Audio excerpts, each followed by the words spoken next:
বড় ছুটির সময়ে প্রকৃতির ছোঁয়া পেতে শেরপুরের গারো পাহাড়ে ঢল নেমেছে হাজারো দর্শনার্থীর।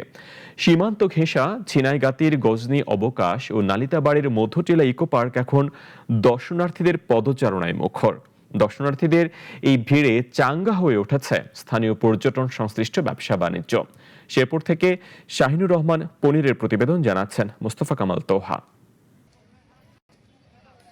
আকাশ ছোঁয়া মেঘ পাহাড়, স্বচ্ছ নীলাভ জলরাশি আর সবুজের পাহাড়ের অপূর্ব মিতালি।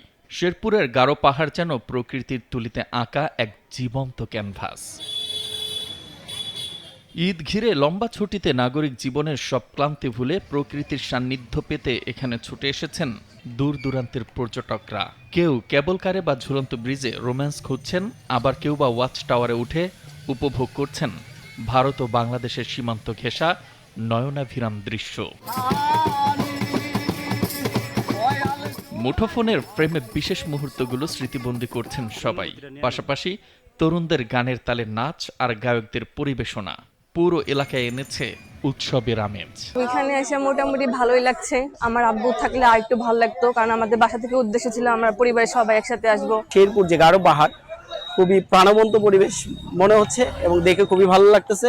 আমি অনেক কিছু দেখেছি, যেমন আমি ঝুলন্ত ব্রিজ দেখেছি, কেবল কার দেখেছি। ভ্রমণ শুধু হচ্ছে মানসিক আনন্দই দান করে না, এর সাথে সাথে হচ্ছে মনের যে একটা ক্লান্তিকর দিক আছে সেটাকেও হচ্ছে পরিপূর্ণভাবে হচ্ছে সজীবতা দান করে। ঘোরার একটা যে জায়গা, এই জায়গাটা সুন্দর নিরিবিলি, এখানে এসে আনন্দ ভোগ করতেছি।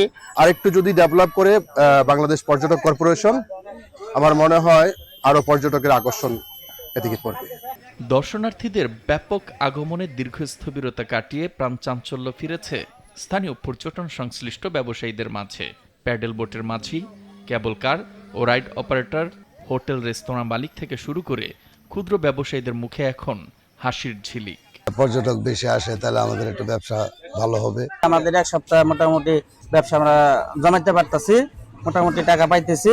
আমাদের মোটামুটি ব্যবসা ভালো হইতেছে এখন, মার্শাল্লাহ। আমরা যে পরিস্থিতি আছি সবাই ভালোই আছে। আবহাওয়া ভালো হওয়ার সঙ্গে সঙ্গে পর্যটকরা পর্যটনমুখী হচ্ছে এবং আশা করা যায় আমরা আশানুরূপ ফল পাবো ইনশাল্লাহ। স্থানীয়দের দাবি, এই জনপদে ভালো মানের হোটেল, মোটেল ও আবাসন ব্যবস্থা গড়ে উঠলে পর্যটন খাতের আরও বিকাশ ঘটবে, যা ইতিবাচক পরিবর্তন আনবে সীমান্ত এলাকার অর্থনীতিতে। মুস্তফা কামাল তোহা, নাগরিক।